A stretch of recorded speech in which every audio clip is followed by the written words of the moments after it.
Hello, my dear kids. How are you all? Hope everything is fine with you. So, last days we had learned the chapter Force and Pressure, Half Portion.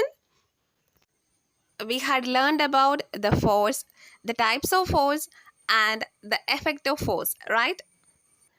അത്രയും portion നിങ്ങൾക്ക് clear ആണല്ലോ അല്ലേ? Force എന്താ force എന്ന് നിങ്ങൾക്ക് അറിയാം, ഏതൊക്കെയാണ് types, അതിൻ്റെ എഫക്ട്സ് എന്താണ്, ഇതെല്ലാം നിങ്ങൾക്ക് അറിയാമല്ലോ. ഓക്കെ അല്ലേ?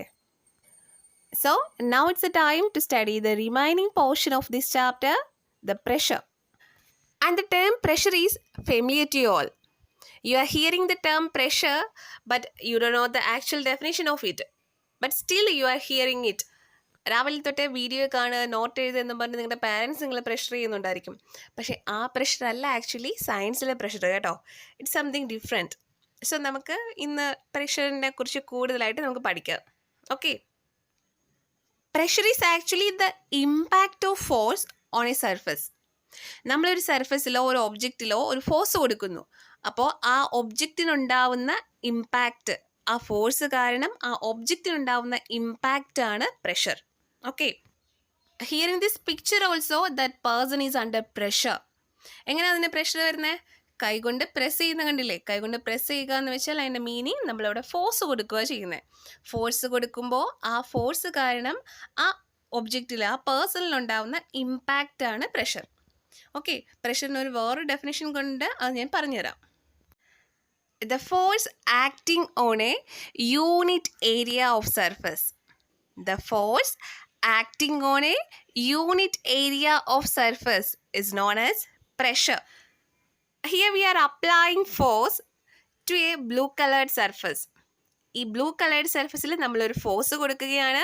പക്ഷേ നിങ്ങൾ നോക്കേണ്ട കാര്യം, ആ വുഡൻ ബോക്സും ബ്ലൂ കളേർഡ് സർഫസും തമ്മിൽ ഫുള്ളി കോണ്ടാക്റ്റ് ഉണ്ടോ? ഇല്ല. ഒരു കുറച്ച് സ്ഥലത്ത് മാത്രമേ ഉള്ളൂ, കുറച്ച് ഏരിയയിൽ മാത്രമേ അവർ തമ്മിൽ കോണ്ടാക്റ്റ് ഉള്ളൂ. സോ നമ്മൾ കൊടുക്കുന്ന ഫോഴ്സ് എന്ന് പറയുന്നത് ആക്ട് ചെയ്യുന്നത് ആ സർട്ടൈൻ ഏരിയയിൽ മാത്രമായിരിക്കും. And the pressure is depends on the contacting area. Contacting ഏരിയയിൽ ചേഞ്ചസ് ഉണ്ടാവുമ്പോൾ അതിനനുസരിച്ച് പ്രഷറിലും വേരിയേഷൻ സംഭവിക്കും കേട്ടോ. So what is pressure? The force acting on a unit area of surface is known as pressure. The force acting on a unit area of surface is pressure. Pressure കണ്ടുപിടിക്കേണ്ട mathematical equation ആണ് pressure equal force by area. Force by area കണ്ടുപിടിക്കുമ്പോൾ നമുക്ക് എന്ത് value കിട്ടും? Pressure കിട്ടും. പ്രഷറിൻ്റെ magnitude കിട്ടും, പ്രഷറിൻ്റെ അളവ് കിട്ടും. Okay. So you need to study the equation for pressure, that is force by area. Force is denoted by the letter F and the area is denoted by the letter A. So again, the equation of pressure is force by area. Equation of pressure is force by area. So now the unit of pressure. We know the equation of pressure, that is force by area, right? The equation of pressure is force by area. Easy. So tell me, what's the unit of force and what's the unit of area? Force in the unit എന്തായിരുന്നു? The unit of force is named after the scientist Sir Isaac Newton. So unit of force is Newton. And what about the unit of area? You are doing mathematical problem to solve areas, right? After solving നിങ്ങളൊരു unit ഇടാറില്ലേ? സെൻറ്റിമീറ്ററിലാണ് values വന്നിട്ടുണ്ടെങ്കിൽ നിങ്ങൾ centimetre square എന്നിടും, മീറ്റേഴ്സിലാണെങ്കിൽ metre square എന്നിടും. But actually the SI unit എന്ന് പറഞ്ഞാൽ ഇൻ്റർനാഷണലി അക്സെപ്റ്റ് ചെയ്തിട്ടുള്ള ഏരിയയുടെ യൂണിറ്റ് എന്ന് പറയുന്നത് മീറ്റർ സ്ക്വയർ ആണ്. Okay. So unit of force is newton and area is metre square. അങ്ങനെയാണെങ്കിൽ ഫോഴ്സ് ബൈ ഏരിയ അല്ലേ നമ്മൾ ചെയ്യുന്നേ പ്രഷർ കണ്ടുപിടിക്കാൻ? ഫോഴ്സിൻ്റെ യൂണിറ്റ് ന്യൂട്ടൺ, ഏരിയയുടെ യൂണിറ്റ് മീറ്റർ സ്ക്വയർ. അങ്ങനെയാണെങ്കിൽ പ്രഷറിൻ്റെ യൂണിറ്റ് എന്ത് വരും? Newton per metre square.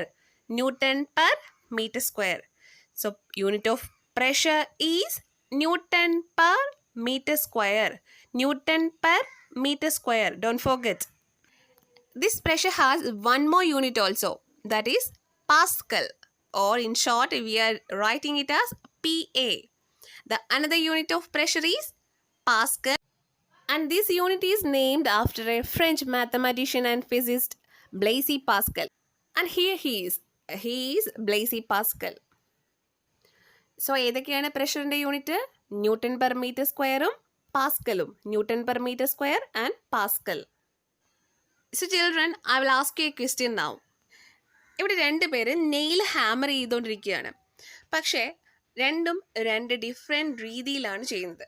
In first condition he is hammering on the head of the nail, and in other condition he is hammering on the other end of the nail, pointed end of the nail. Who can hammer the nail easily, first person or second person? I have told you the pressure is depends upon the area of contact. Area of contactലെയാണ് pressure depend ചെയ്യുന്നത്. First കണ്ടീഷനിൽ ആ വോളും നെയിലും തമ്മിലുള്ള area കുറവാണ്. Second കണ്ടീഷനിലോ area കൂടുതലാണ്, കോണ്ടാക്റ്റിംഗ് ഏരിയ കൂടുതലാണ്.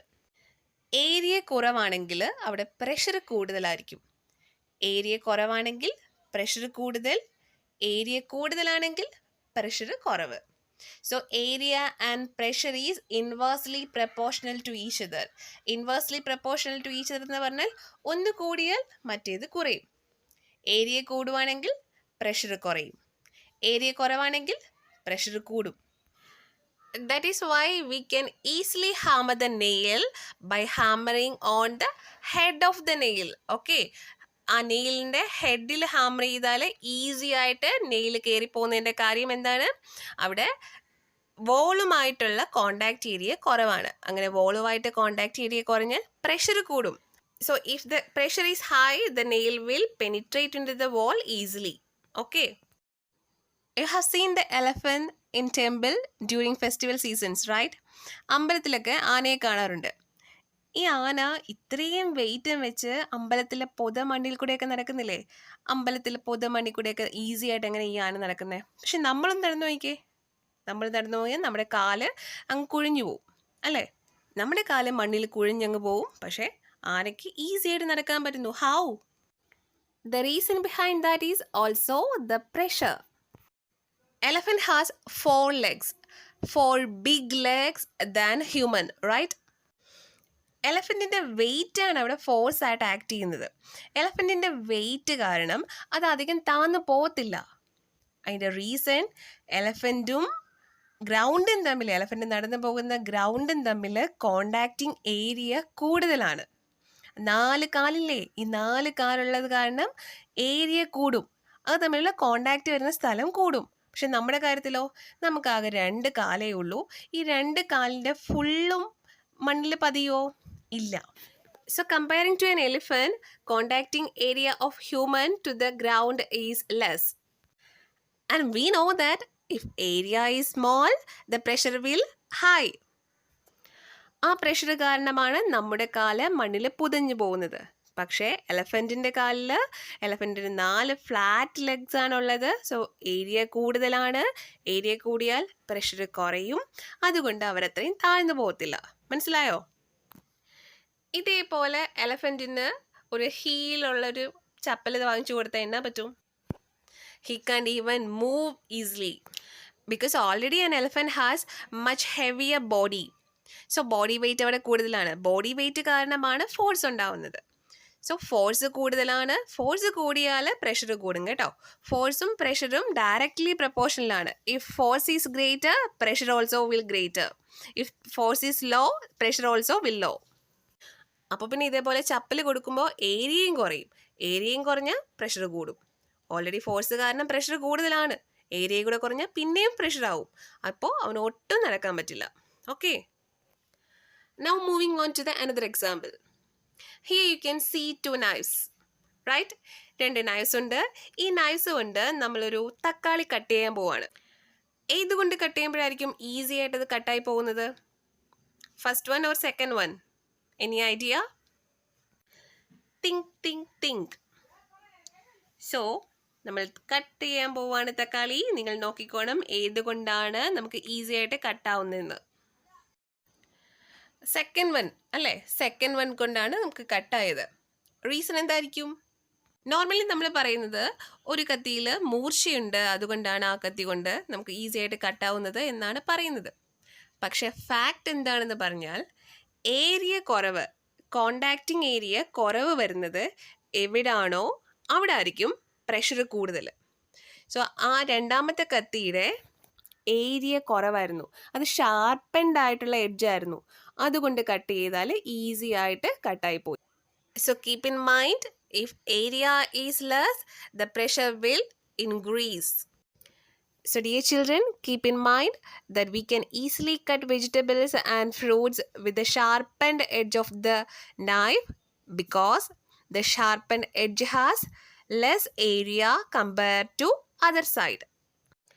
And we feel difficulty while cutting with the other edge of the knife, that is blunt edge of the knife. Okay. In these two figures, one is marked as low pressure, the other is marked as high pressure. Why so? Because the first one has low pressure because the contact area is high. The other one has high pressure because the contact area is less. Kids, you might have experienced this example, right? In figure A, someone is poking you with finger. അവിടെ ഒരു force നമ്മുടെ മേത്ത് വരുന്നുണ്ട്, പക്ഷേ ആ force ഉണ്ടാക്കുന്ന pressure എന്ന് പറയുന്നത് ചെറുതാണ്. കാര്യം എന്തായിരിക്കും? അവിടെ ആ ഫിംഗറും നമ്മുടെ ബോഡിയും തമ്മിലുണ്ടാവുന്ന ഏരിയ കൂടുതലാണ്. അതർ കേസ് നോക്കിയേ, in figure B, while injecting the area of contact is less. Area of contact between the needle of the syringe and the human body is very very small. So if the area is small, pressure will be large. That is why we feel more pain while injecting. Okay. Look at this. How easily he is carrying all the heavy loads. How he can carry this? Can you able to find out the reason behind this? If not, I'll explain. Suppose this black colored curve is the head of the person and the box is a heavy load. Okay. So what is the contact area between these two? Area of contact is less. So area of contact കൂട്ടുവാണെങ്കിൽ നമുക്ക് pressure കുറയുമെന്നറിയാലോ. അങ്ങനെ pressure കുറയ്ക്കാൻ വേണ്ടിയിട്ട് ഒരു cloth കൊണ്ട് തലയിൽ ഒരു ചുറ്റി വെച്ചു.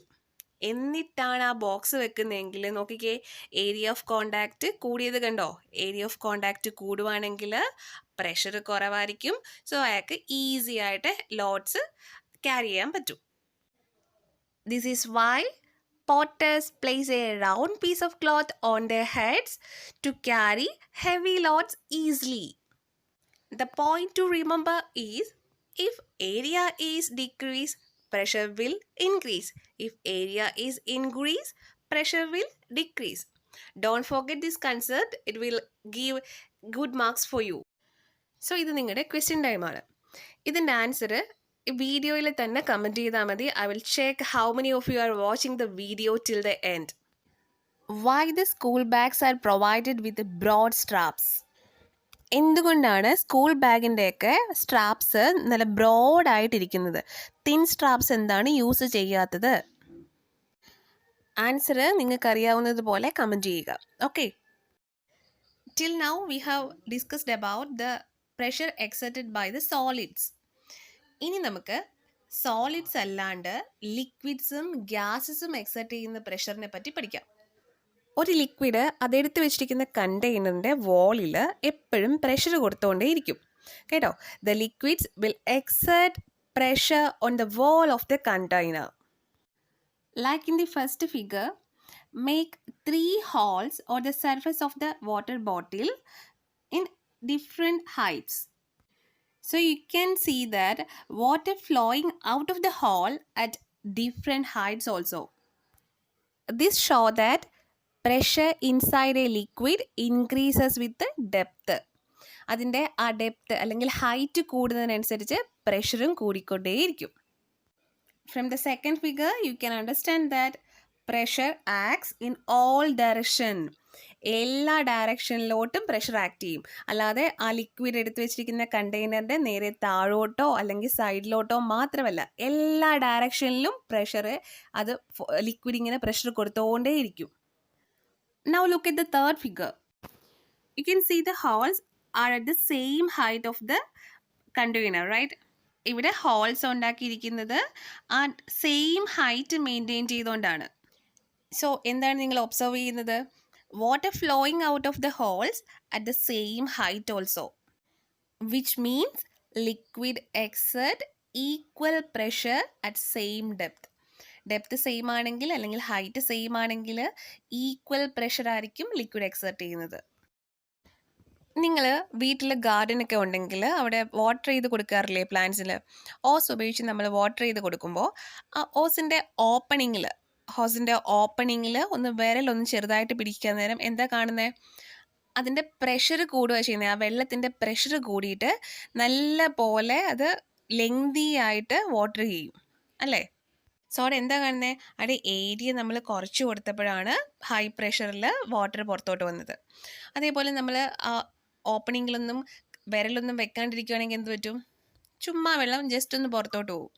അതിൻ്റെ ലിക്വിഡ്സിന് ആ വെള്ളത്തിന് അത്രയും പ്രഷർ ഇല്ല. അവിടെ ലിക്വിഡിൻ്റെ പ്രഷർ ലോ പ്രഷറാണ്. ഓക്കെ, ലിക്വിഡ് പ്രഷർ എക്സർട്ട് ചെയ്യുന്ന പോലെ തന്നെയാണ് ഗ്യാസസ് പ്രഷർ എക്സർട്ട് ചെയ്യുന്നതും. ഇത് കണ്ടോ, ഒരു കുപ്പിയിൽ വെള്ളം എടുത്തു വെച്ചു, എന്നിട്ട് ബോട്ടിലിൻ്റെ ഓപ്പണിംഗ് ഒന്ന് കവർ ചെയ്തിട്ട് തിരിച്ചു വെച്ചു ബോട്ടിൽ.